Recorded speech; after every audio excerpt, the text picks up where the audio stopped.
Olá, meu nome é Patrícia e bem-vindo a uma jornada de insights pelo sobrenatural na Bíblia. Neste episódio, vamos mergulhar em um tópico fascinante e muitas vezes negligenciado nos estudos bíblicos, a Segunda Rebelião. Vamos explorar isso também através das obras do Dr. Michael Heiser, nos seus livros O Reino Invisível e Revertendo Hermon. A jornada de hoje incluirá 4 partes: compreendendo a Segunda Rebelião, o seu impacto na humanidade e no mundo, como Jesus Cristo reverteu os seus efeitos e por que isso é importante para nós hoje. Não levou muito tempo para mais problemas surgirem. Um dos filhos de Adão e Eva tornou-se um assassino. Caim matou Abel, demonstrando que ele era do maligno.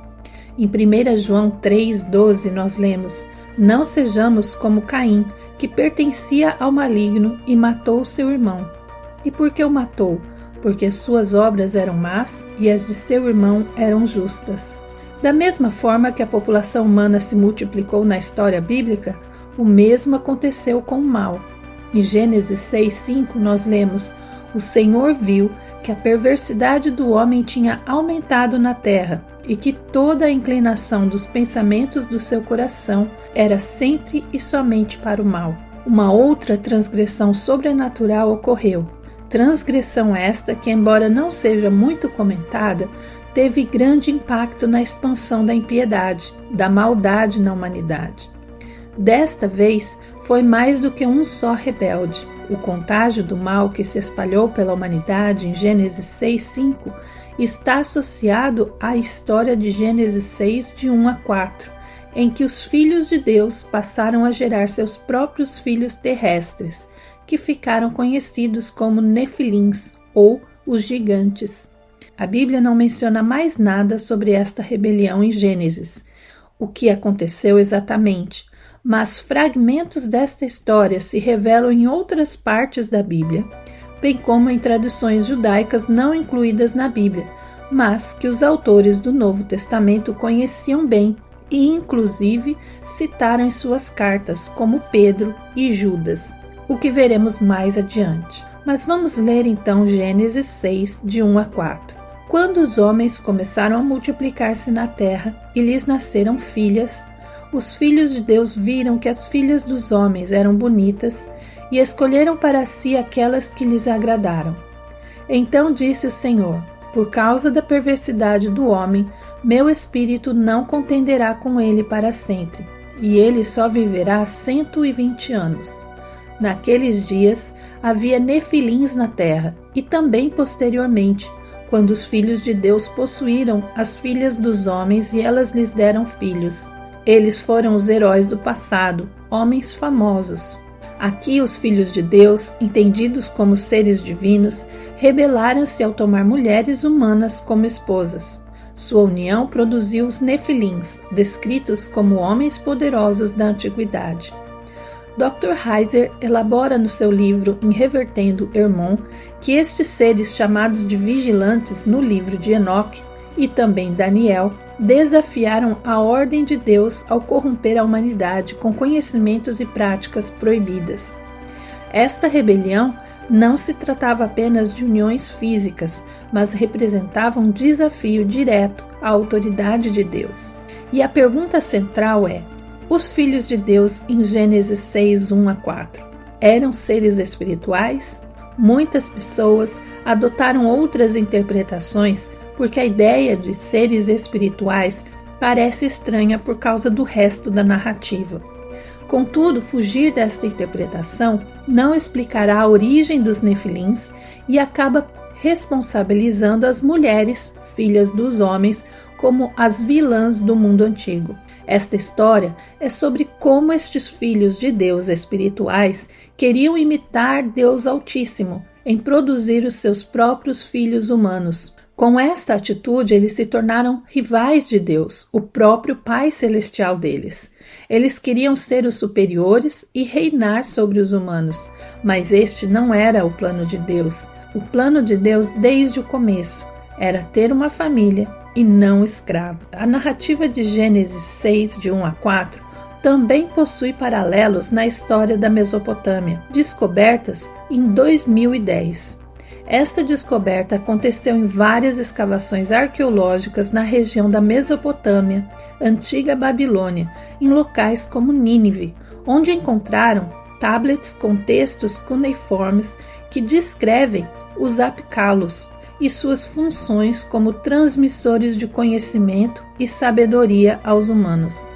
Para os habitantes da Mesopotâmia antiga e da Babilônia e depois da Assíria, os apikalos são figuras mitológicas retratados como protetores divinos da humanidade, com características híbridas, misturadas de homens, peixes e homens-aves. São figuras paralelas dos vigilantes mencionados no livro de Enoque e também Daniel. A razão para justificar a sua superioridade sobre as nações, e viam estes apikalos como heróis. Os pontos da história nestes tablets encontrados se relacionam perfeitamente com a narrativa de Gênesis 6. Os apikalos eram descendentes de seres divinos que se relacionaram com mulheres humanas, e desta união, então, resultou uma geração de gigantes, descendentes híbridos, semideuses. Mas, na literatura judaica, eles associam estes filhos de Deus ao fato de que, por eles saberem da sua punição pelo Deus Altíssimo, decidiram passar adiante ensinamentos para acelerar a destruição da humanidade, da família terrena de Deus. Para o povo de Israel, estes filhos de Deus que se rebelaram contra Deus eram os vilões da história, porque eles introduziram e espalharam a maldade pelas nações. Todo conhecimento sobre armas, astrologia, imoralidade, artes de sedução, idolatria, magia são atribuídos aos ensinamentos que estes filhos de Deus passaram para os seus descendentes em Gênesis 6. As ações dos vigilantes ou dos apikalos levaram a uma corrupção generalizada, violência e proliferação de práticas proibidas, como a feitiçaria e fabricação de armas, conforme descrito no livro de Enoque. Sua influência perverteu a criação de Deus, afastando ainda mais a humanidade do seu destino original. Essa corrupção se estendeu a dimensões morais e espirituais, criando um mundo pronto para o julgamento. A resposta de Deus à corrupção causada pela segunda rebelião foi o dilúvio, um ato de julgamento e purificação. Em Gênesis 6, versículos 5 e 6, o Senhor viu que a perversidade do homem tinha aumentado na terra e que toda a inclinação dos pensamentos do seu coração eram sempre e somente para o mal. Então, o Senhor arrependeu-se de ter feito o homem sobre a terra e isso cortou-lhe o coração. Vamos pensar um pouco sobre estes versículos. Toda a intenção dos corações dos homens era somente para o mal, e isso entristeceu o Senhor Deus Altíssimo. Estes versículos enfatizam a tristeza de Deus sobre a maldade da humanidade, que estava diretamente ligada à influência dos vigilantes. O dilúvio não foi apenas um reinício, mas uma declaração decisiva contra o caos introduzido por estes seres rebeldes. A primeira rebelião, em Gênesis 3, conduziu a humanidade a perder a vida eterna, o relacionamento com Deus, e isso já foi bem ruim. Esta segunda rebelião levou os efeitos do pecado para outro nível, acelerou a destruição humana pelos próprios humanos. Interessante é que na história do dilúvio, em nenhum momento nós lemos que Deus ficou bravo com a humanidade, com raiva da humanidade, mas sim entristecido. Deus havia dado a liberdade de escolha, o livre-arbítrio para os seres humanos, e ele não podia tirar isso deles, porque isso significaria que não seriam mais como ele mesmo, à sua imagem. Então Deus não viu outra solução a não ser destruir a humanidade. Em Gênesis 6:17 nós lemos Deus falando a Noé: Eis que vou trazer águas sobre a terra, o dilúvio para destruir debaixo do céu toda criatura que tem fôlego de vida. Tudo que há na terra perecerá. A única solução era primeiro pôr um fim nos resultados desastrosos que esta rebelião dos filhos de Deus, os seres espirituais, haviam causado e começar tudo de novo com Noé e sua família. Quando falamos seres espirituais, imediatamente pensamos em algo como fantasmas, espíritos vagando pelos ares. Mas a Bíblia descreve os seres espirituais como também tendo forma física em várias narrativas. Por exemplo, os querubins no jardim do Éden guardando o caminho para a árvore da vida não eram hologramas ou uma visão apenas, ou espíritos. Eles estavam ali, de verdade, para impedir a passagem de humanos para dentro do jardim. Os 3 anjos que visitaram Abraão e comeram com ele, e quando lemos toda a narrativa, vemos que um deles era Jeová, e outros 2 que seguiram para Sodoma eram anjos, seres espirituais.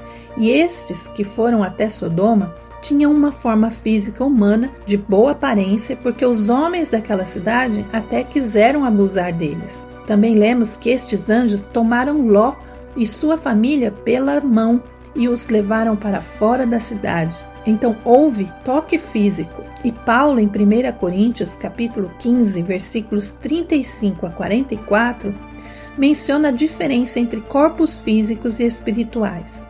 Ele nos diz: mas alguém pode perguntar, como ressuscitam os mortos? Com que espécie de corpo virão? Insensato!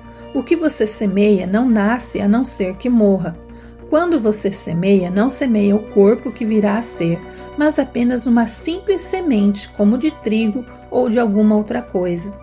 Mas Deus lhe dá um corpo como determinou, e a cada espécie de semente dá seu corpo apropriado. Nem toda a carne é a mesma. Os homens têm uma espécie de carne, os animais têm outra, as aves outra e os peixes outra.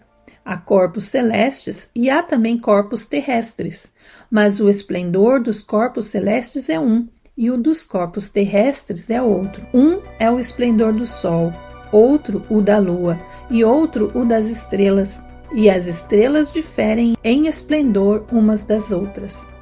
Assim será com a ressurreição dos mortos. O corpo que é semeado é perecível e ressuscita imperecível. É semeado em desonra e ressuscita em glória. É semeado em fraqueza e ressuscita em poder. É semeado um corpo natural e ressuscita um corpo espiritual. Se há corpo natural, há também corpo espiritual. Os escritores bíblicos viam estes seres espirituais como tangíveis e reais. Não se esqueçam da hospitalidade. Foi praticando-a que, sem o saber, alguns acolheram anjos, como lemos em Hebreus 12, versículo 2. Quando imaginamos em corpo espiritual, também levamos em conta a passagem de Mateus 22, 30, onde Jesus diz que os anjos não se dão em casamento. Mas precisamos pensar de que eles não se casam não porque não podem, mas porque não precisam. Gênesis 6, de 2 a 4, relata que os filhos de Deus transgrediram, cruzando os limites entre céu e terra. Eles se uniram às mulheres humanas, gerando os nefilins, os gigantes, que continuaram a impactar a história bíblica, como os anaquins enfrentados por Moisés, Josué e Davi. Então podemos deduzir por que os seres espirituais se casaram com as mulheres humanas. Eles tentaram contaminar o DNA da humanidade com uma corrupção para colocar algo como um vírus genético que tornasse a raça humana inadequada para trazer à luz a semente da mulher, o Messias prometido em Gênesis 3,15. Segundo Boyce, o Salvador não poderia nascer de uma mãe que tivesse se relacionado com seres espirituais. Então, se Satanás pudesse infectar toda a raça, o libertador não poderia vir. E Satanás quase conseguiu. A raça estava tão poluída que Deus achou necessário começar de novo com Noé e seus filhos e aprisionar os demônios que fizeram isso para que nunca mais pudessem fazer novamente. Quando entendemos a história de fundo em Gênesis 6, de 1 a 4, fica mais fácil entender o motivo que levou Deus a destruir a terra com o dilúvio. Vamos reler então estes versículos. Quando os homens começaram a multiplicar-se na terra e lhes nasceram filhas, os filhos de Deus viram que as filhas dos homens eram bonitas e escolheram para si aquelas que lhes agradaram. Então disse o Senhor: por causa da perversidade do homem, meu espírito não contenderá com ele para sempre, e ele só viverá 120 anos. Naqueles dias havia nefilins na terra, e também posteriormente, quando os filhos de Deus possuíram as filhas dos homens, e elas lhes deram filhos. Eles foram os heróis do passado, homens famosos. O Senhor viu que a perversidade do homem tinha aumentado na terra, e que toda a inclinação dos pensamentos do seu coração era sempre e somente para o mal. Então aprendemos que o resultado desta união foi a depravação, a aceleração do fim da humanidade. Mas Deus encontrou um homem que era justo aos olhos dele. E com Noé e sua família, Deus então iria continuar com seu plano de ter uma família terrena. Noé era um homem justo, perfeito em suas gerações. Esta descrição de Noé, única para ele, não se refere apenas à vida justa que ele tinha, mas também ao fato de que ele ainda não havia sido corrompido pela tentativa dos seres espirituais de semear algo como um vírus no DNA da humanidade. Poderíamos traduzir perfeito em suas gerações como Noé era puro em seu perfil genético. Spurgeon apontou que podemos saber que Noé tinha a justiça que vem da fé, porque assim que as águas do dilúvio secaram e ele saiu da arca, ele ofereceu sacrifícios, em Gênesis 8:20. Noé gerou 3 filhos, Sem, Cão e Jafé, e os 3 filhos de Noé terão um papel significativo no relato. Deus os usará como base para o restante da raça humana. Então Deus falou para Noé construir uma arca, um grande barco, para que ele e sua família e os animais pudessem sobreviver. Mas em sua misericórdia, Deus ainda deu a Noé 100 anos para se preparar para o dilúvio e anunciar às pessoas o que estava prestes a acontecer. Eles só precisavam deixar a imoralidade, o pecado, a perversão e seriam perdoados. Após 100 anos, o barco estava pronto. E as pessoas não deram ouvidos ao aviso de Deus. Mais uma vez, vemos os filhos de Deus humanos virarem suas costas a ele. Por isso lemos que Deus se entristeceu profundamente.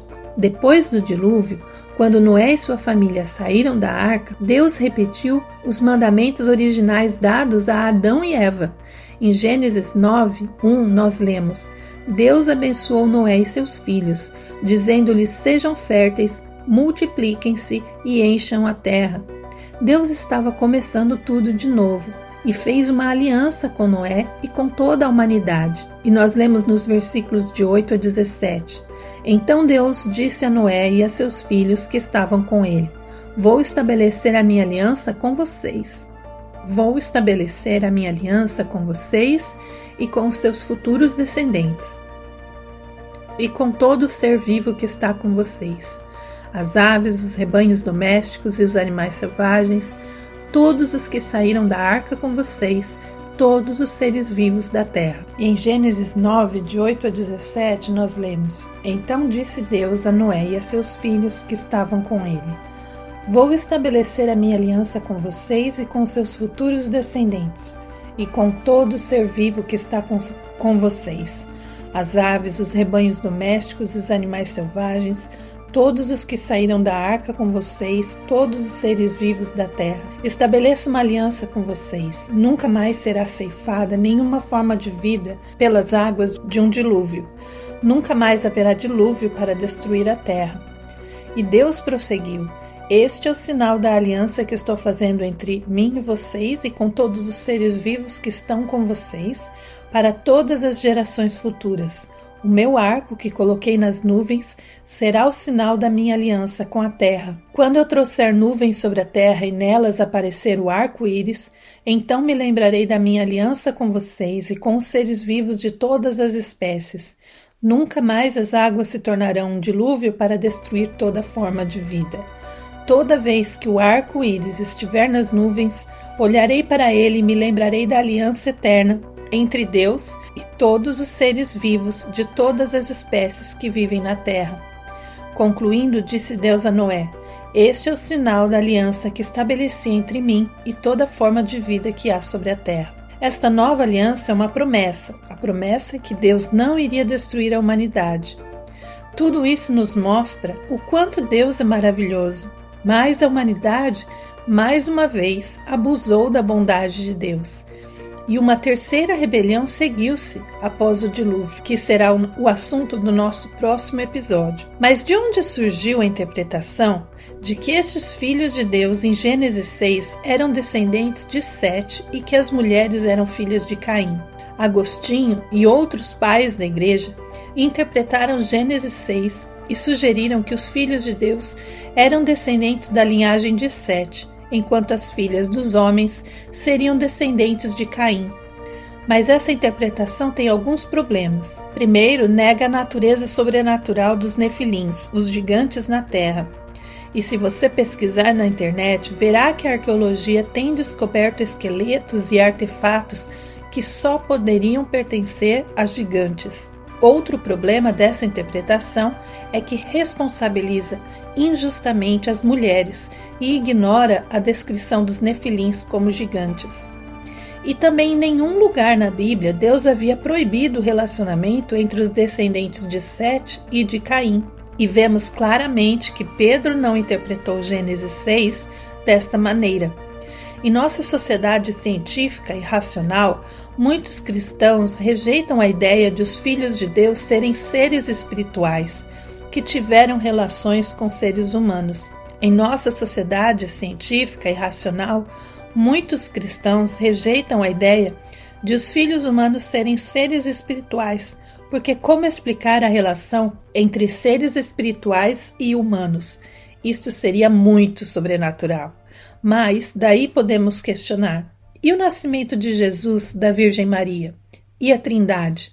E o conceito de salvação? E a divindade de Cristo? E a encarnação de Cristo? Não são esses tópicos sobrenaturais e que não têm uma explicação racional?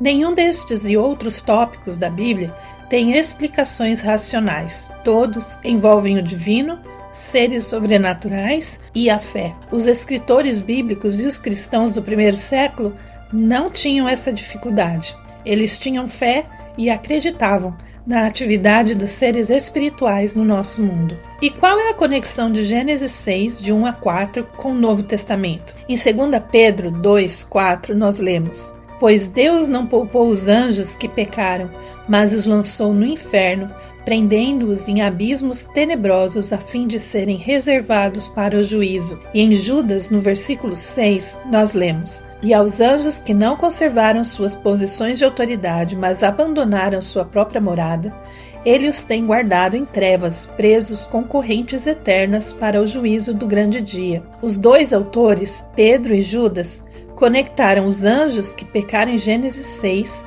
com um julgamento divino no futuro. Estes anjos estão presos no inferno, que no grego é a palavra Tártaros, para abismo profundo, até o juízo final.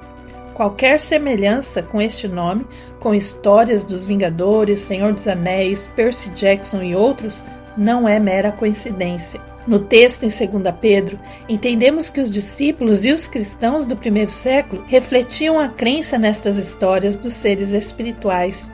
E Pedro menciona termos que são encontrados apenas no livro de Enoque, que não está entre os 66 livros da nossa Bíblia, mas era considerado literatura dos judeus, ou seja, os autores da Bíblia liam livros. E abrindo um parênteses aqui, podemos falar um pouco sobre a inspiração da Bíblia. Os escritores da Bíblia eram pessoas reais, vivendo no mundo real.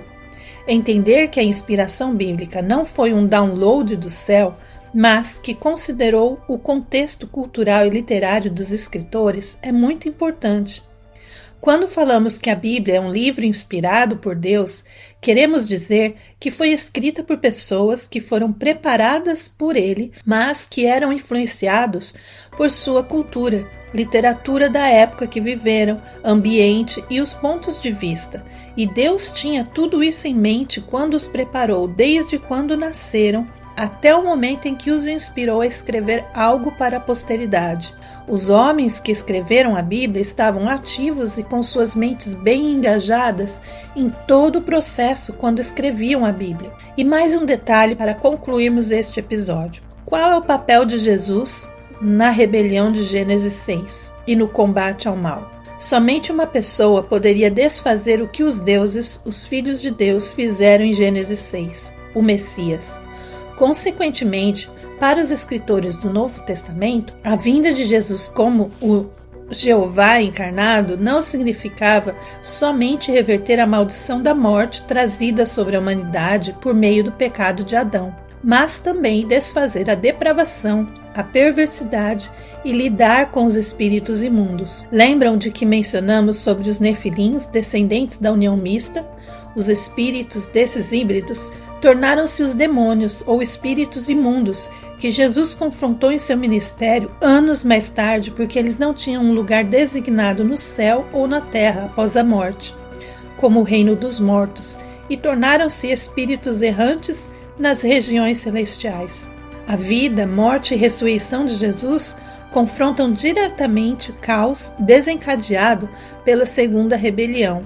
Por exemplo, em 1 Pedro 3, 18 a 20, nós lemos: Pois também Cristo sofreu pelos pecados uma vez por todas, o justo pelos injustos, para conduzir-nos a Deus.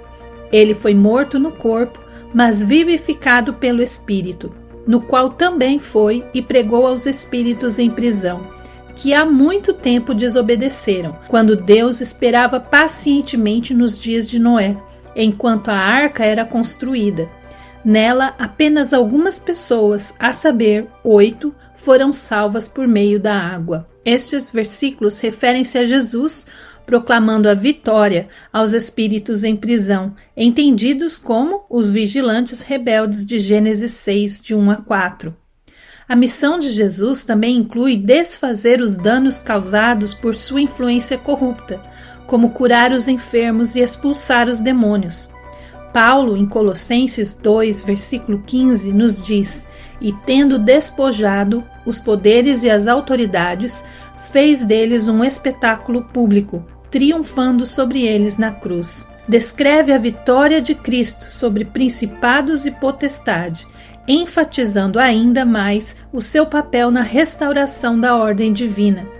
E em Hebreus, capítulo 2, versículos 14 e 15, nós lemos: Portanto, visto que os filhos são pessoas de carne e sangue, ele, Jesus, também participou dessa condição humana para que por sua morte derrotasse aquele que tem o poder da morte, isto é, o diabo, e libertasse aqueles que durante toda a vida estiveram escravizados pelo medo da morte. Estes versículos destacam a derrota de Jesus sobre a morte, uma consequência da primeira e da segunda rebelião. E por que isso é importante para nós cristãos hoje? Nós somos chamados a participar desta restauração, vivendo o reino de Deus e rejeitando as influências corruptas do mundo. Efésios 6,12 nos lembra que nossa luta não é contra carne e sangue, mas contra forças espirituais do mal. Compreendendo a narrativa cósmica, estamos melhor equipados para permanecer firmes na fé e engajar na guerra espiritual. Através de Jesus Cristo, o que foi quebrado pode ser restaurado. E isso oferece esperança, não apenas para o futuro, mas para o nosso dia a dia nas nossas lutas. A promessa de Gênesis 3,15 antecipava a chegada de um humano, Jesus, que derrotaria os poderes malignos. Jesus veio para destruir as obras do diabo, como declarado em Lucas, capítulo 10. Seu ministério de cura e proclamação do reino de Deus libertou pessoas do domínio maligno. E em Romanos 8, versículos de 1 a 8, nós lemos: Portanto, agora já não há condenação para os que estão em Cristo Jesus, porque por meio de Cristo Jesus, a lei do Espírito de vida me libertou da lei do pecado e da morte. Porque aquilo que a lei fora incapaz de fazer, por estar enfraquecida pela carne, Deus o fez, enviando o seu próprio Filho, à semelhança do homem pecador, como oferta pelo pecado, e assim condenou o pecado na carne, a fim de que as justas exigências da lei fossem plenamente satisfeitas em nós, que não vivemos segundo a carne, mas segundo o Espírito. Quem vive segundo a carne tem a mente voltada para o que a carne deseja, mas quem vive de acordo com o Espírito tem a mente voltada para o que o Espírito deseja. A mentalidade da carne é morte, mas a mentalidade do Espírito é vida e paz. A mentalidade da carne é inimiga de Deus, porque não se submete à lei de Deus, nem pode fazê-lo. Quem é dominado pela carne não pode agradar a Deus. Satanás perdeu seu poder sobre a humanidade por meio da morte e ressurreição de Cristo. Quando nos rendemos a Jesus, o diabo não tem mais poder para nos acusar diante de Deus. Toda vez que pecamos, o diabo, como acusador, se apresenta diante de Deus e começa a nos acusar. Mas o mais incrível é o que Deus responde. Se estamos em Cristo, Ele dá esta seguinte resposta para o nosso acusador: está tudo bem. Este que você está acusando é meu filho, é minha filha, porque ele acredita em Jesus como Messias e Jesus já pagou a dívida dele. Consegue imaginar como é poderosa esta declaração? Obrigado por se juntar a mim neste mergulho no sobrenatural da Bíblia. Espero que isso tenha inspirado você a ver as Escrituras sob uma nova perspectiva. Não se esqueça de se inscrever no podcast Uma Jornada de Insights e compartilhar este episódio com seus amigos. Para mais insights, também confira os livros do Dr. Michael Heiser. Um grande abraço e até o próximo.